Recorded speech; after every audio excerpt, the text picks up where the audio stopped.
Hey guys, what's going on? Welcome to another tutorial video, and in this video I will be showing you guys how you can add the blur effect to your videos in the Inshot editing software for your mobile devices.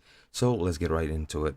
As you can see from the main menu, you have three options, and what you want to pick, of course, is the video option to actually edit your videos, and do it by clicking on it and you'll be taken to your gallery. Now, once you're here, what you want to do is choose any video out of the ones that are shown. This shows every video that's in your gallery, or rather on your device. And let's choose the first one, just for example, and click OK on the check mark in the bottom right. You'll be taken to this screen, which is your preview screen. In the center, you can see the video preview. Below that, you can see the toolbar. And in between those, you can see the play button with which you can play your video to preview it. You see your video track in the bottom, and to the left of it you see this plus with which you can add other media such as videos and photos and whatnot. Now, to actually add the blur effect, what you want to do is click on the sticker icon, and once you're here click on the detail icon.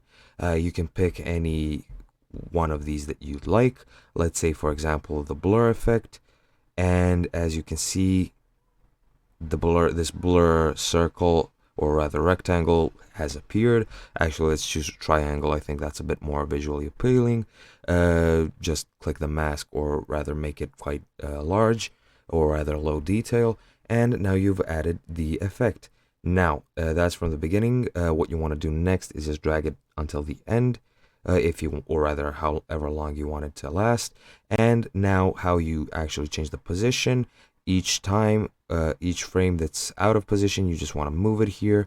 And rather, before doing that, in the beginning, click on this sort of funnel-like icon and then drag it across. And for each frame, you move it that it's not in place. It will create a new checkpoint, and that's pretty much it. After that, just save. And as you can see, if I play it from the beginning, it moves with the face, and that's how you do it. I hope you enjoyed, and I'll see you guys in another video.